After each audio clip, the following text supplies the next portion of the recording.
말씀은 누가복음 6장 1절에서 11절까지 말씀입니다.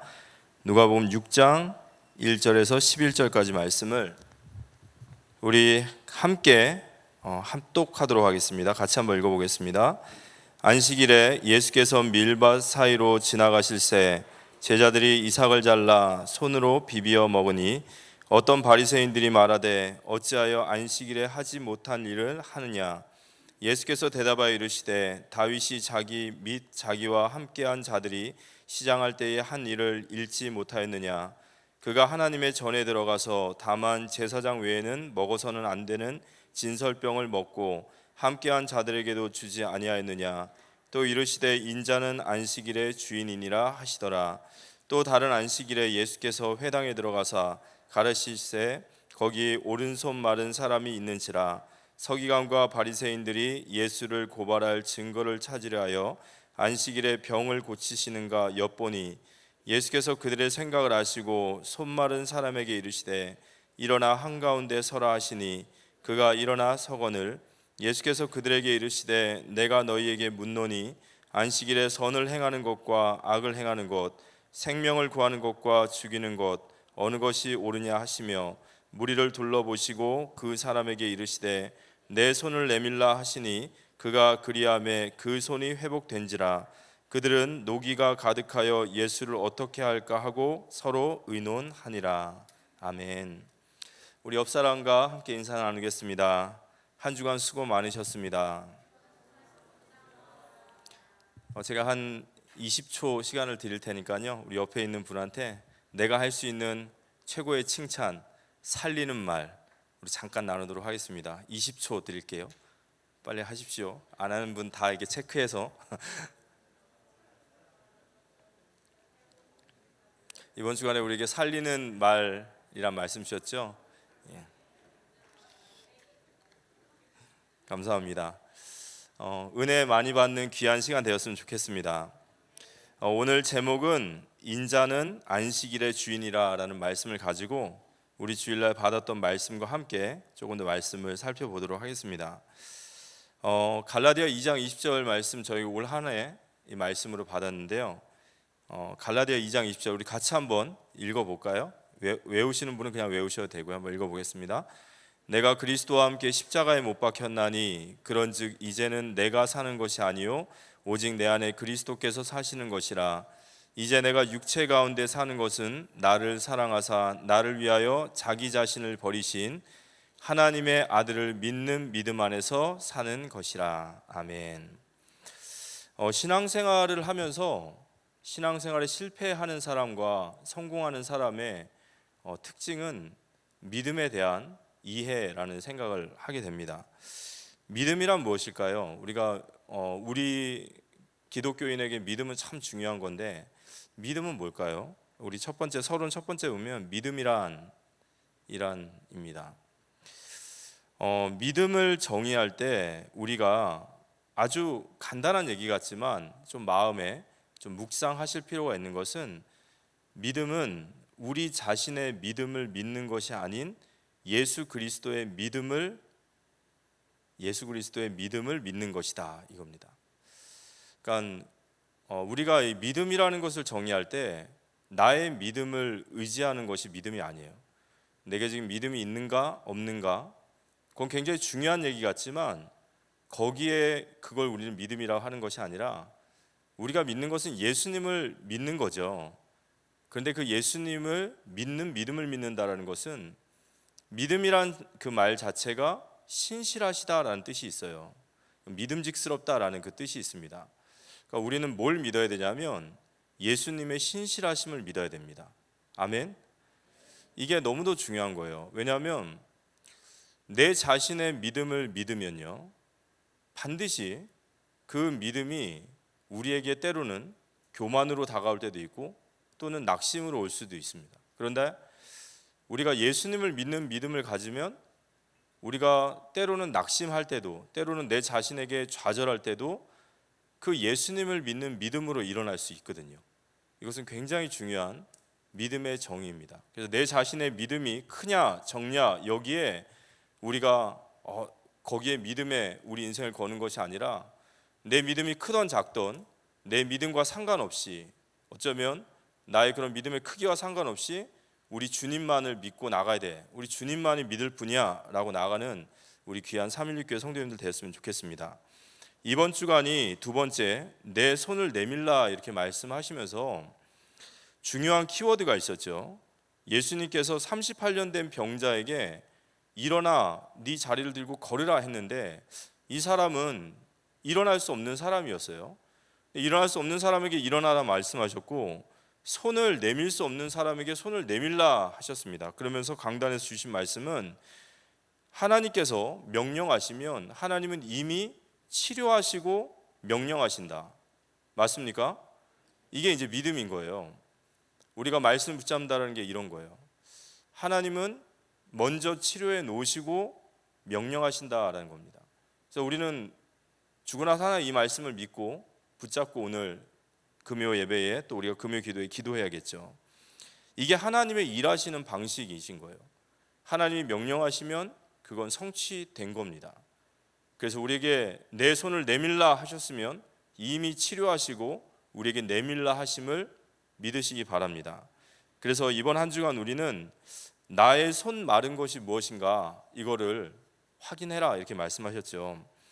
오랜 시간 동안 손이 말라 있는 이 사람과 같이 나에게 메말라 있는 것이 무엇이냐, 3번이죠. 내게 메말라 있는 것은 무엇인가.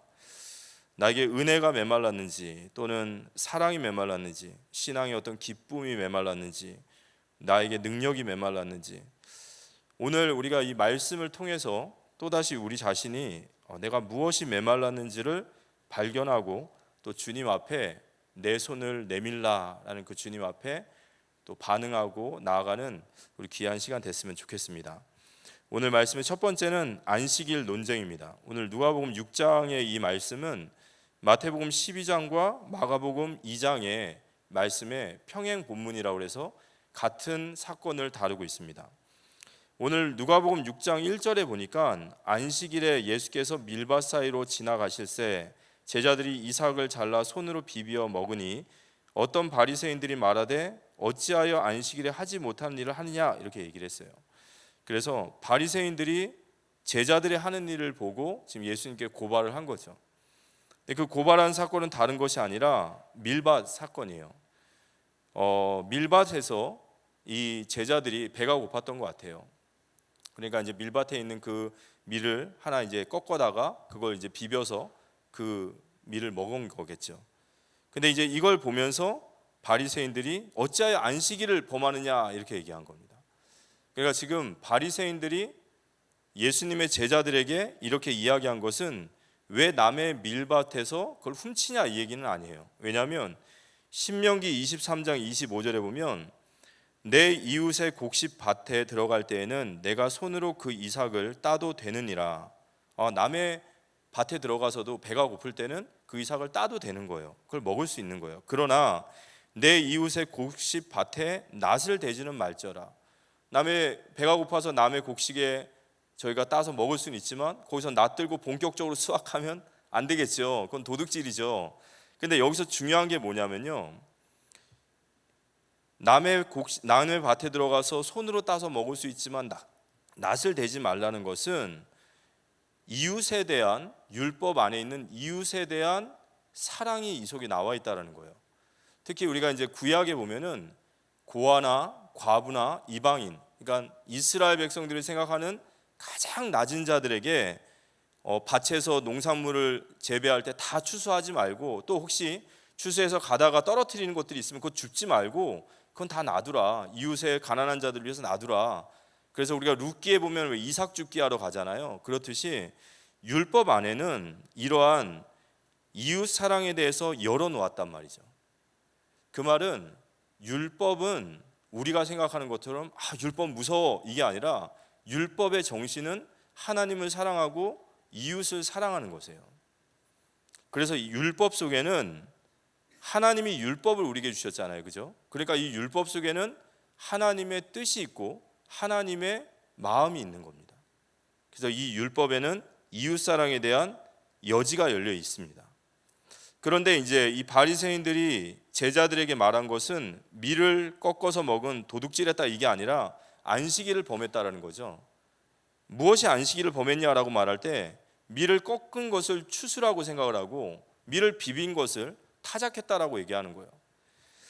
이거는 율법에 그것을 추수하고 타작했다라고 말하는 것이 아니라 이 이스라엘 백성들이 율법에다가 이걸 잘 지키려고 자기들이 말하는 이 유정과 장로들의 유정과 전통이라는 율법이 아닌 그들이 만들어 놓은 법 안에서 이게 추수가 되고 이게 추수가 되고 또 탈곡이 되는 거죠. 이걸 잘못했다는 거죠. 이거 이랬다 이거예요. 안식일날 비빈 것과 안식일날 꺾은 것이 그게 지금 이랬다라는 겁니다. 우리 종교개혁자 중에 보면 요한 칼빈이라는 분이 계시는데요. 이 요한 칼빈이 이 율법에 대해서 또 안식일에 대한 목적을 좀 정리를 했는데 좀 같이 한번 보았으면 해서 좀 적어온 게 있거든요. 안식일의 목적은 그 부분이 있을 텐데요. 요한 칼빈 해서 없나요? 제가 한번 읽어드릴게요. 안식일의 목적은 백성이 하나님의 하나님을 거룩하게 모시며 참되고 신령한 예배를 드리고 땅의 모든 사업을 쉬며 성회로 함께 모이게 하는 것이다. 이 법적 관찰이 그 목적으로 해석돼야 된다. 그 말은 하나님 앞에 예배를 하기 위해서 우리가 하고 있는 일을 내려놓고 주님 앞에 모이는 것이고, 그리고 하나님이 율법을 주신 것에 대해서 그 목적 안에서 안식일은 해석돼야 된다라는 거죠. 그러니까 이 유대인들이 말하는 것처럼 안식일에 날짜를 지키고 그 날짜를 지켰냐 안 지켰냐 이게 정신이 아닌 거죠. 하나님께 참되게 예배할 수 있도록 그날만큼은 하나님이 우리의 모든 사업을 내려놓고, 그러나 그걸 내려놓는다고 해서 우리 굶기시는 게 아니죠. 토요일 날 2배의 양식을 주시면서 하나님 앞에 예배를 할 수 있도록, 또 그날 이웃을 사랑할 수 있도록 하나님 주신 정신 안에서 안식일을 해석해야 된다는 거죠. 그런데 이 유대인들이 이 율법에 대해서 이렇게 생명을 거는 이유가 있습니다. 또 율법을 잘 지키고자 또 율법에다가 또 다른 법을 만드는 그들의 어떤 이유가 있어요. 이걸 알려면 이스라엘의 역사를 저희들이 좀 알아야 됩니다. 근데 이 이스라엘의 역사는 그들의 역사 속에 정말 오랜 아픈 시간이 있었죠. 이스라엘 백성들에게 가장 아팠던 시간, 또 그들에게 가장 깊은 상처가 언제냐면 이들이 바벨론으로 포로로 끌려가고 아수르로 끌려갔던 그 포로 생활이었을 겁니다. 이들이 이제 바벨론으로 끌려가고 또 북이스라엘 아수르에서 멸망받고 이들이 이역 말리 땅으로 다 이렇게 끌려갔죠. 근데 그곳에서 끌려갔는데 그곳에서 그때서야 그들이 선지자들의 글을 보기 시작한 거예요. 그 전에 선지자들이 너희들이 패역하고 죄악을 저지르며 하나님께서 너희들을 그렇게 심판할 것이다 라고 말할 때는 콧등으로 듣지 않다가 이제 저 바벨론의 포로지로 끌려가서 그제서야 선지자들이 글을 읽어보니까 이 백성들이 이렇게 바벨론의 심판을 받는 것은 하나님의 말씀을 제대로 듣지 않았고 하나님의 말씀을 버렸기 때문이다라는 결론이 나오는 거예요. 그래서 그때부터 이스라엘 백성들이 서기관이라는 사람들을 만들었습니다. 그래서 이 서기관들은 율법을 기록하는 자들이고 또 이 율법을 이 이스라엘 백성들에게 가르치는데 막 생명을 걸기 시작하는 거예요. 그러니까 막 율법을 연구하고 율법을 강조하고 이것 때문에 우리가 이렇게 망했다라는 것을 계속해서 강조했어요. 그때부터 회당 운동이 일어나기 시작했어요. 왜냐하면 이스라엘의 예루살렘으로 못 가니까 이방인 땅에 흩어져 있는 이스라엘 백성들에게 말씀을 계속 가르치기 위해서 서기관들이 이걸 계속해서 강조하고 율법에 생명을 걸게 만든 거죠. 그런데 이 사람들이 율법을 생명을 걸게 만들다 보니까 이런 생각을 하게 되는 거예요. 이 정도는 안 될 것 같은데 우리가 하나님의 말씀 지키려면 이거보다 뭔가 더 강력한 뭔가 조치가 필요해 해가지고 율법을 잘 지키려고 또 수많은 법들을 만들기 시작했습니다. 그걸 보고 그 유대인들의 그 미시나라고 해요. 그리고 미시나라고 하는 그 율법 책에 어떻게 보면 주해 해석이 우리가 잘 알고 있는 탈무드 같은 겁니다. 여기 보면 이제 율법을 더 잘 지키기 위해서, 안식일을 더 잘 지키기 위해서 막 39가지 법을 만들고 하여튼 그때부터 막 규정을 만들기 시작한 겁니다. 이런 포로 시대 때 또 이스라엘에 우리가 잘 알고 있는 이 바리새인들도 이때 출현해요. 이 바리새인이라는 뜻은 구별된 자 또는 구분된 자라는 뜻입니다. 그러니까 하나님의 말씀을 버리는 그런 범죄에서 구별된 자. 그러니까 뜻은 좋아요. 그래서 이들은 이스라엘 백성들이 하나님 말씀 붙잡고 살 수 있도록 그들을 통해서, 서기관을 통해서 이스라엘 백성들에게 계속해서 율법을 강조하기 시작했어요. 사실은 율법이 아니죠. 율법을 잘 지키기 위해 그들의 어떤 전통과 유전을 만들고 계속 율법 얘기하기 시작했어요. 계속 율법 얘기하다 보니까 이 율법이 이스라엘을 삼키기 시작한 거예요. 종교적 열심이 율법의 정신은 다 까맣게 잊어버리고 율법을 잘 지키는 것만이 우리 백성이 복을 받는 길이고 율법 잘못 지키면 또다시 저주받는다라는 그들의 깊은 상처죠. 그런 깊은 상처의 토대로서 이스라엘의 율법이 계속해서 그들이 말하는 율법으로 자꾸 주의로 바뀌어지게 되는 겁니다. 그런데 이스라엘 땅에 예수님이 이제 오셨는데 이 예수라는 청년이 하나 있는데 이 예수라는 청년이 공생애를 하는 걸 보니까 한 번도 들어보지 못한 말씀이에요. 또 그가 하는 어떤 표적과 기사가 이게 한 번도 볼 수 없었던 놀라운 기사인 거예요. 그래서 이스라엘이 일제히 예수님을 주목하기 시작했죠. 그런데 자꾸 이 예수라고 하는 이 청년이 자신들의 유정과 전통을 자꾸 선을 넘는 거예요. 안식일을 넘기 시작하고 성전을 넘기 시작하고 자신들이 오랜 수백 년 동안 지키고 지켜왔던 그 유전을 자꾸 넘어서는 겁니다. 그러니까 이 바리새인들에게는 이게 위험 인물인 거예요. 이게 자신들의 유전과 전통을 깨는 인물이고 그리고 백성들에게는 좋은 영향을 줄 수 있는 인물로 안 보이는 거예요. 그래서 이 바리새인들이 예수님을 따라다니기 시작하는 거죠. 왜 따라다니냐면 이제 이가 어떠한 율법을 범하고 또 이를 고발할까 하고 이제 계속 유심히 보고 있는 거죠. 근데 계속해서 그렇게 따라다니다 보니까 올컨이 딱 걸린 거예요. 뭐가 걸렸냐? 제자들이 안식일에 밀을 따가지고 비벼 먹는 거예요. 그래서 딱 고발한 거예요. 어찌하여 당신의 제자들이 안식일을 범합니까? 그런데 이 말 속에는 굉장히 깊은 고백이 있습니다. 고발이 있어요. 이게 무슨 뜻이냐면 이런 거예요.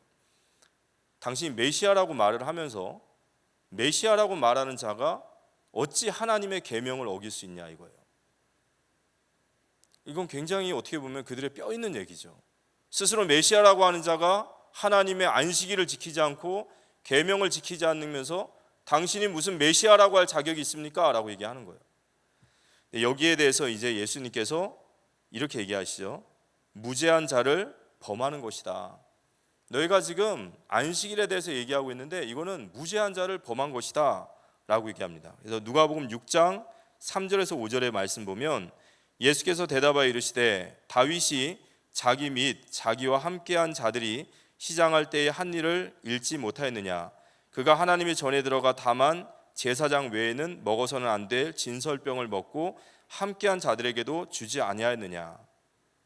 예수님께서 그들에게 네가 지금 말하는 고발은 무죄한 자를 범하는 것인데 그러면서 다윗의 이야기를 합니다. 다윗의 얘기 들어보지 못했냐. 다윗이 높당으로 사울을 피해서 갔을 때 그때 그들이 굶주릴 때에 대제사장만 먹어야 되는 진설병을 먹지 않았냐라는 말을 하게 됩니다.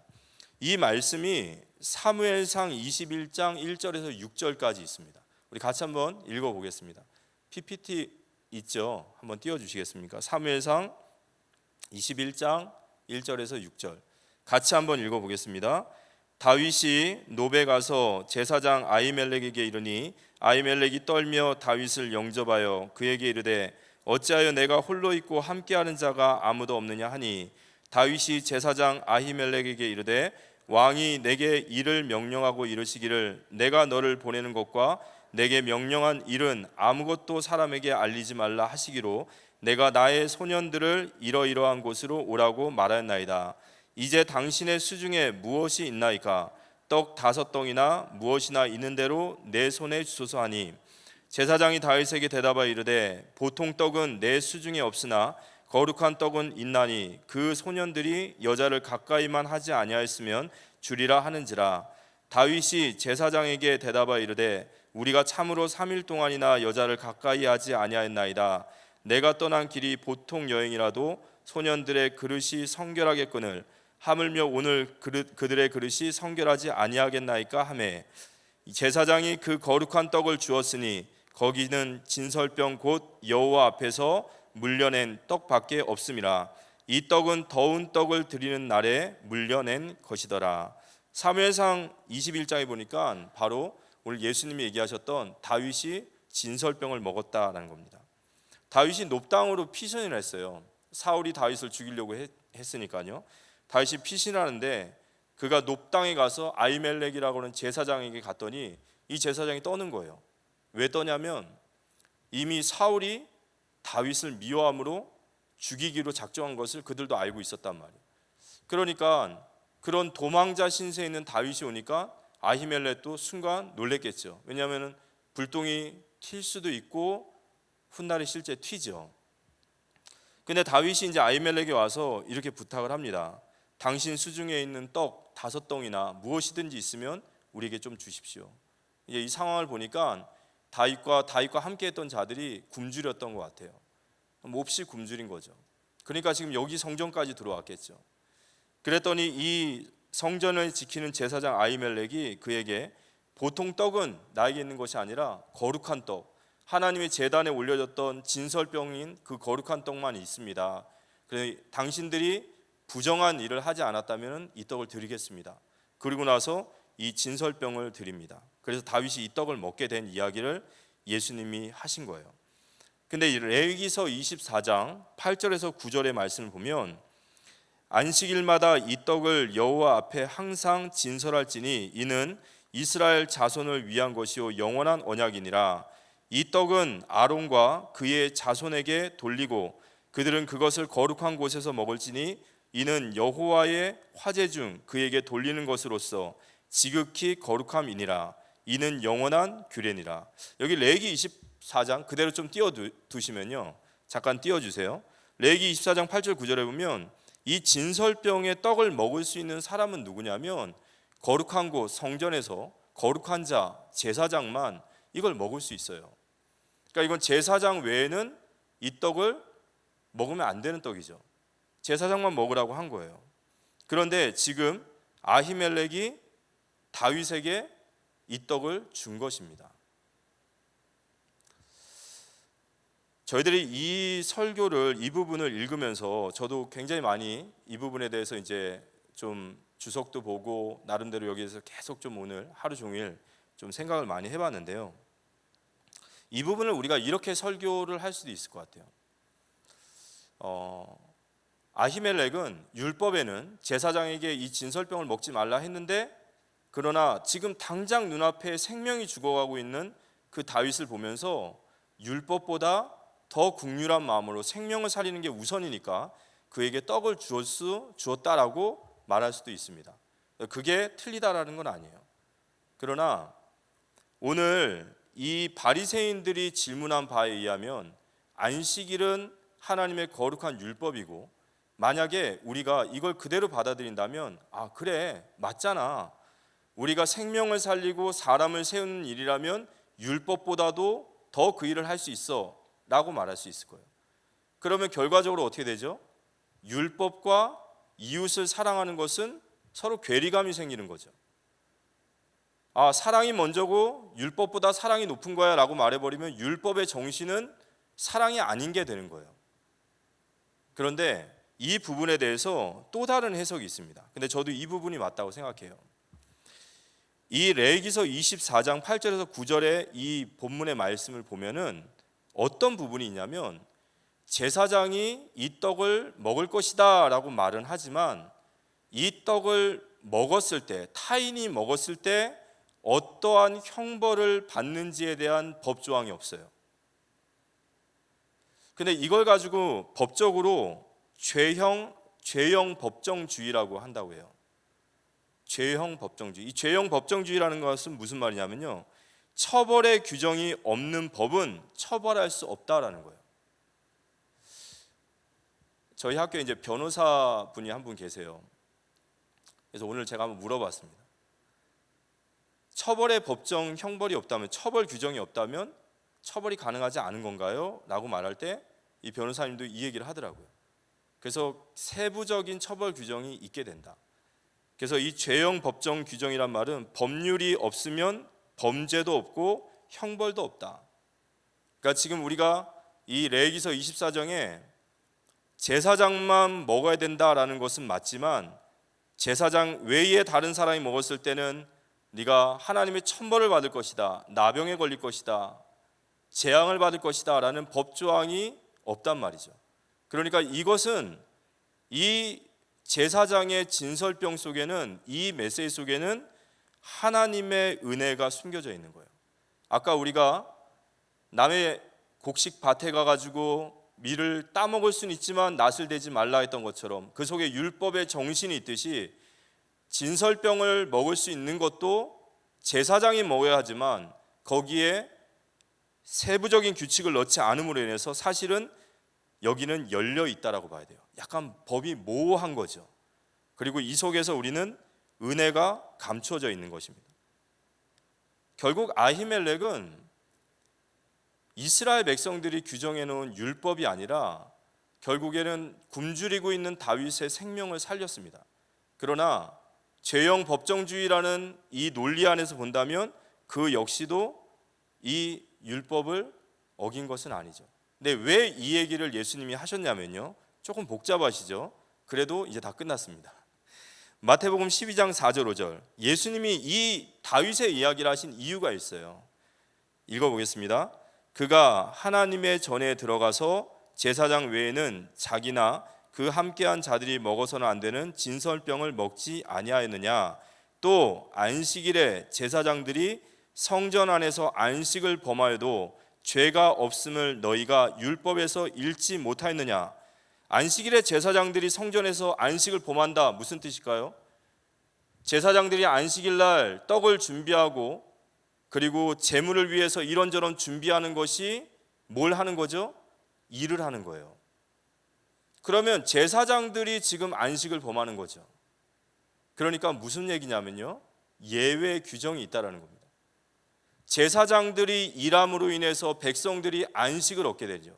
우리가 38년 된 병자의 이야기 때 예수님이 이렇게 얘기하셨어요. 내 아버지께서 일하시니 나도 일하니라 라고 하시면서, 그 일하심은 뭐였냐? 죽은 자와 같은 그 38년 된 병자를 일으키신 생명을 살리는 일을 하셨다.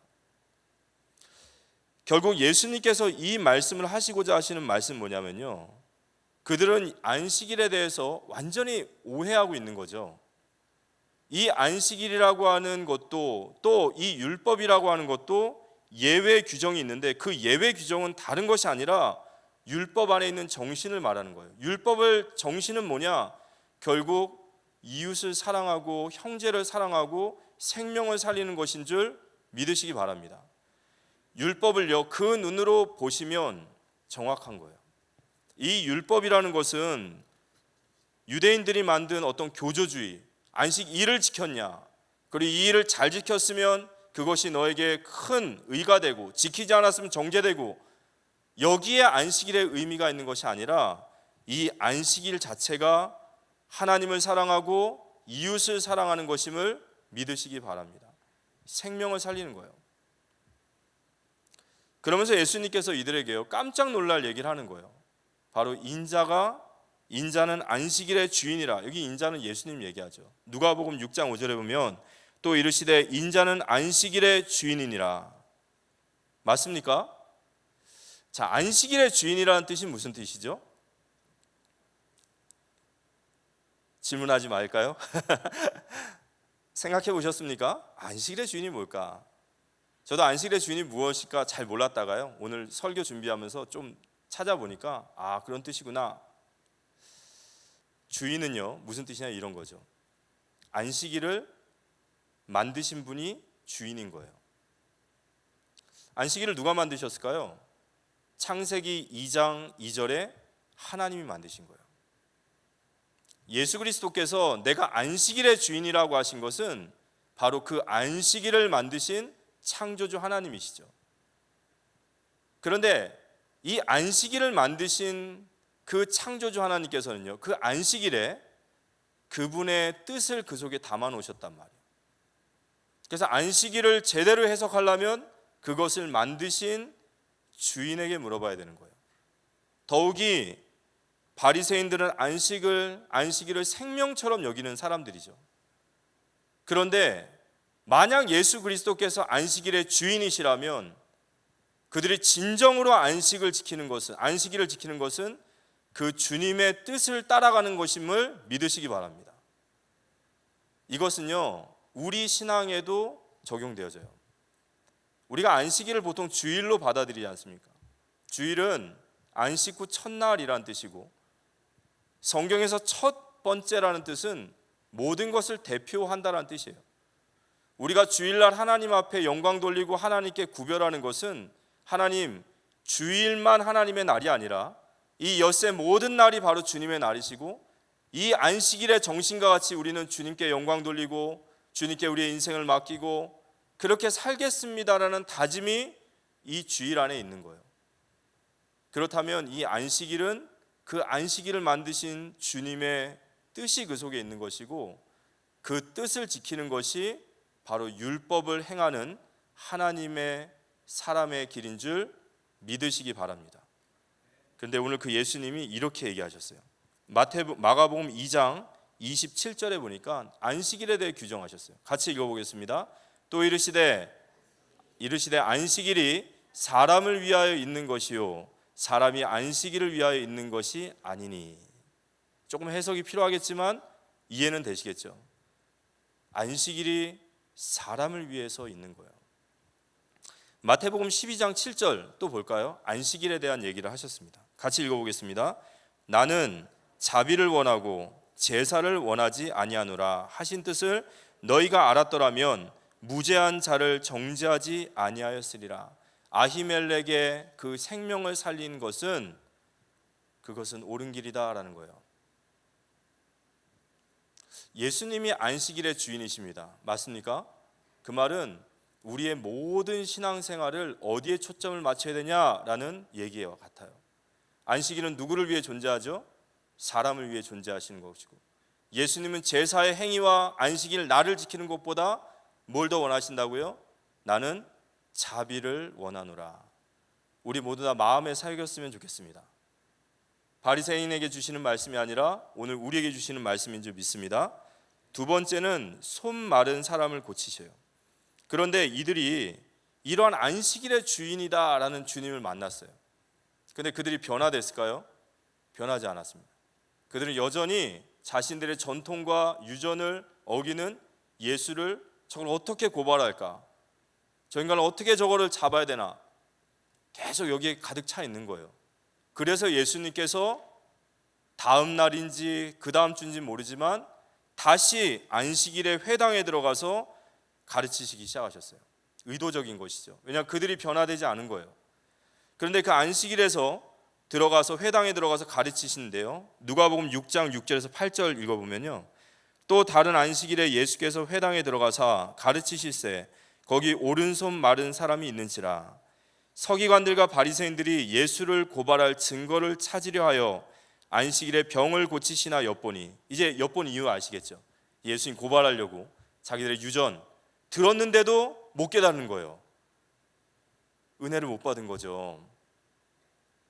그들이 그렇게 생명처럼 여기는 안식일의 주인을 만났는데도 그들이 가지고 있는 생각과 그들이 가지고 있는 신학과 그들이 가지고 있는 어떤 경험, 유전 못 버리는 거예요. 또 우리 고발하러 온 거예요. 그래서 예수님이 그것을 아시고 8절에 보니까요, 예수께서 그들의 생각을 아시고 손 마른 사람에게 말씀하신 거예요. 그러니까 이 손 마른 사람을 치유하신 것은 단순히 그냥 치유의 역사만이 아니라 여긴 굉장히 많은 예수님의 의도가 있으신 거죠. 그러면서 손 마른 사람을 그들 가운데 보란듯이 세워놓으시고 그들에게 말씀하시는 거예요. 뭐라고 말씀하시냐면요, 이렇게 말씀하셨습니다. 예수께서 그들에게 이르시되 내가 너희에게 묻노니 안식일에 선을 행하는 것과 악을 행하는 것 생명을 구하는 것과 죽이는 것 어느 것이 옳으냐 하시며 9절입니다. 10절 무리를 둘러보시고 그 사람에게 이르시되 내 손을 내밀라 하시니 그가 그리함에 그 손이 회복된지라. 예수님께서 그를 한가운데 세우셔서 바리새인들에게 말씀하시는 거예요. 너희는 어떻게 생각하냐? 이 안식일날 생명을 구하는 것과 죽이는 것 어느 것이 옳다고 생각하느냐 하면서 그에게 내 손을 내밀라 하셨고 그를 치유하셨습니다. 그런데 이러한 손 마른 자의 치유를 보셨어요. 예수님이 내 손을 내밀라 하시면 그 손은 치유되어진 줄 믿습니다. 맞습니까? 왜냐하면요, 그분이 창조주 하나님이시기 때문에 그래요.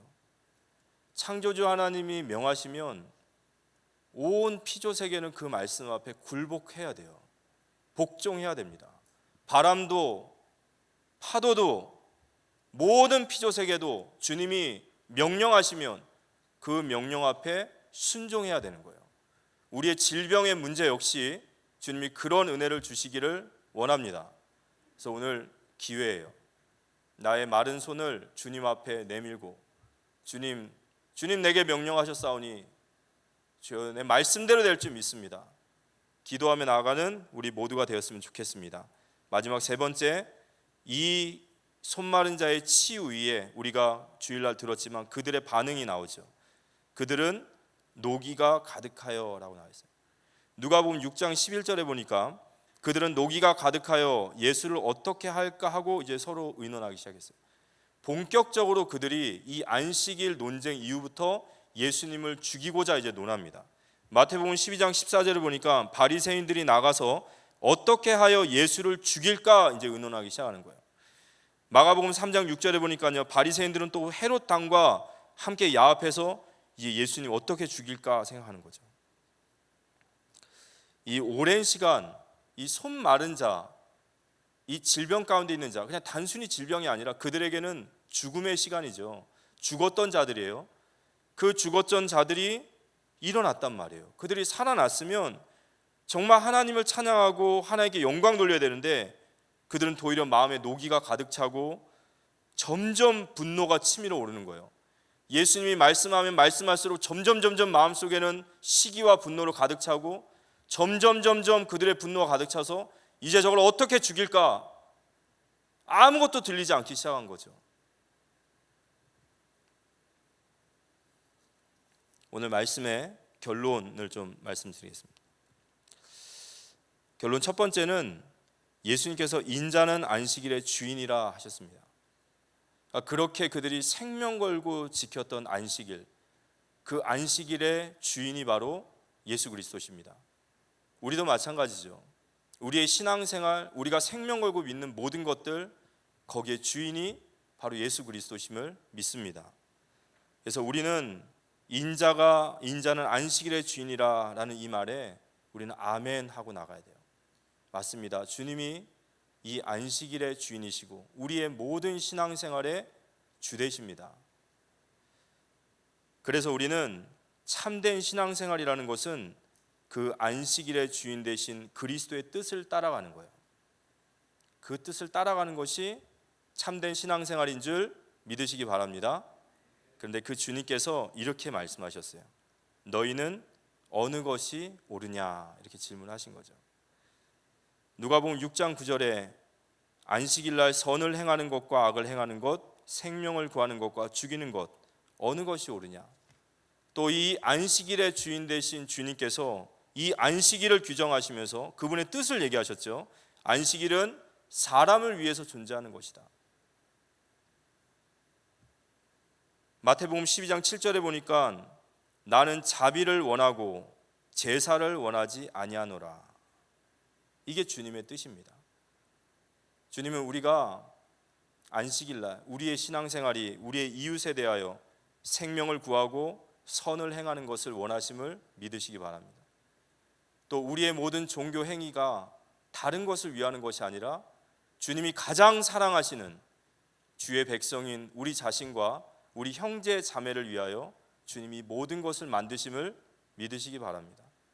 우리의 제사의 행위, 우리의 종교적 행위보다 주님은 우리가 자비가 있기를 원하심을 믿으시기 바랍니다. 그래서요, 교회 안에서는 어떤 것보다 이것이 최우선 돼야 됩니다. 어떤 것보다도 생명을 살리고 사람을 세우고 그를 다시 죽었던 자를 일으키시는 것, 이것이 바로 안식일의 주인 되신 그 주님의 뜻을 따라가는 것이고, 우리가 때로는 종교적 열심에 잡혀서, 저도 이렇게 주변에서 저를 보면 이렇게 다들 일을 열심히 막 한다라고 막 생각하고 빡세다 생각하고 막 이제 그렇게도 보시는 분이 많지만 사실 그럴 때도 많습니다. 하나님 일을 한다고 열심히 하는데요, 하다 보면 뭘 놓치냐면 사람을 놓쳐요. 일을 열심히 하고 하나님 영광을 위해서 뛰는데, 그런데 사람을 놓칠 때가 많더라고요. 오늘 주님이 말씀하셨던 것처럼 우리 교회, 우리 개인과 우리 공동체는 어떤 것보다도 이것이 우선되어지는 다시 새로운 하나님의 은혜가 시작되기를 기도합니다. 마지막 세 번째, 우리가 이 안식일을 통해서 묵상해 볼 메시지가 있다면, 첫 번째는 이 유대인들이 이 율법의 생명을 거는 이유는 그들의 이스라엘의 역사 속에 나타난 상처가 있어요. 그러니까 이 상처라는 것이, 사실 상처는 진짜 복음 안에 치유돼야 됩니다. 근데 이게 치유가 되지 못하니까 결국 그들은요, 오래된 잘못된 생각과 잘못된 신앙의 방향이 나오기 시작했어요. 이런 어떤 상처에 사로잡혀 있는 유대인들을 보게 됩니다. 그런데 저는 오늘 이 구절을 보면서 이 바리새인들을 보면서 한 번도 그렇게 생각을 안 해봤는데요, 이 바리새인을 보면서 사실은 저의 모습이 보이고, 또 예수님이 그들에게 안식일날 말씀하셨고 또다시 말씀하시고 또다시 손 마른 자를 보이시는 것이 어떻게 보이냐면요, 그들의 어떤 행위를 정죄하기 위해서만이 아니라 주님께서는 그들이 돌이키기 원하심을 믿습니다. 주님은요, 그들도 돌이키기 원하시는 거예요. 왜냐하면 그분은 자비하신 하나님이시기 때문에 그렇죠. 마가복음 3장 5절에 보면 예수님이 그들의 어떤 이런 엿보는 행위들, 그들의 마음의 분노가 계속 쌓여가는 것을 보면서 그들이 마음이 완악함을 탄식하사 노하심으로 그들을 돌보시고 라고 이렇게 나와 있어요. 여기 그들의 완악함, 그들의 마음의 강팍함, 그들의 마음의 아주 굳은 마음, 그 강한 마음, 그 마음을 탄식하셨다라는 말이, 이 탄식하다라는 뜻이요, 이 슬리페오라는 뜻인데요, 이 뜻이 뭐냐면 슬퍼하셨다라는 거예요. 슬퍼하셨다. 예수님을 잡아 죽이려고 하고 예수님 기회만 보고 엿보고 고발하려고 하던 그들이었는데, 그러나 예수님은 그들의 행위를 보면서 슬퍼하셨어요. 그리고 그들을 계속해서 돌이키기 원하셨던 것 같아요. 그런데 결국 그들은요, 노기가 가득하고 예수를 어떻게 죽일까 계속해서 나가는 거예요. 아까도 말씀드렸지만 정말로 이들에게 필요한 건 은혜입니다. 마찬가지로 우리에게 필요한 것은 하나님의 은혜입니다. 이들은 계속해서 가요. 마치 브레이크가 상실된 자동차 같이, 폭주하는 기관차 같이 예수님이 지금부터 그들을 돌이키면 돌이킬수록 이들은 더 분노하고 더 이들은 삐딱하게 나가고, 하나님의 심판도 두려워하지 않고 진리의 말씀도 두려워하지 않고 다 이들의 분노로 다 삼켜버려요. 이걸 보면서 주님께서는 너무너무 슬퍼하셨습니다. 마치 애굽의 바로 같은 거예요. 출애굽기 10장 27절에 보면 여호와께서 바로의 마음을 완악하게 하셨으므로 그들 보내기를 기뻐하지 아니하시고, 여기 보면은 여호와께서 바로의 마음을 완악하게 만드셔서 바로가 자꾸 이스라엘 백성들을 안 보낸다, 우리는 이렇게 알고 있지만 사실 이걸 정확히 해석하면 그 뜻이 아니에요. 여호와께서 바로의 본성대로 내버려 두다라는 뜻이에요. 우리가 하나님 앞에 말씀에 돌아서고 하나님 말씀을 듣고, 그래, 주님은 자비를 원하시고 주님은 안식일보다 사람을 더 귀하게 여기시고 우리가 선을 행하고 우리가 사람을 생명을 살리는 것을 너무 기뻐하시는데 내가 그 반대편으로 가고 있었구나. 내가 정말로 하나님의 말씀을 들을수록 더 내 마음이 열리고 주님 앞에 나아가는 것이 아니라 나는 되려 더 삐딱해지고 더 마음에 분노가 가득 차고 이제 모든 것을 다 삼켜버릴 만큼 내가 있구나. 이걸 깨닫는 거, 이걸 깨닫는 것은요, 내가 깨닫는 것이 아니라 하나님의 은혜가 나를 붙잡으심을 믿으시기 바랍니다.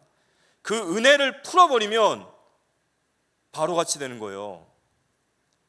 강팍해지고 완악해지고 하나님의 말씀 앞에 계속해서 삐딱하게 나가는 거예요.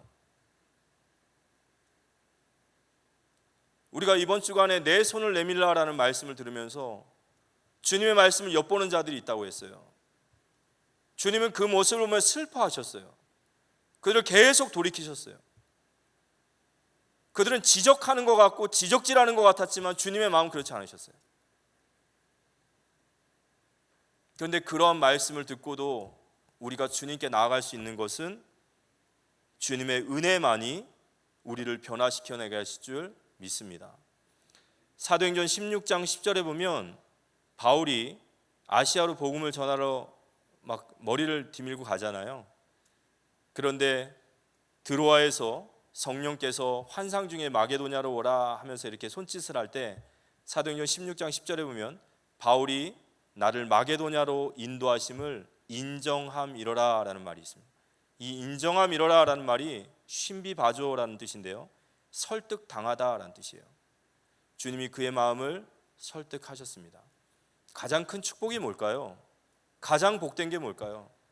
주님이 우리를 설득하시고 주님이 우리에게 은혜 부어주셔서 우리의 생각이 변화돼서 주님의 말씀을 따르고 더 옳은 것이 무엇이냐라는 그 말씀을 향해 나아가는 것이 바로 우리의 가장 큰 축복임을 믿습니다. 우리의 강팍한 마음, 완악한 마음, 특별한 사람의 이야기가 아닙니다. 우리도 하나님의 은혜가 제거되면 우리도 이 바리새인과 똑같아져요.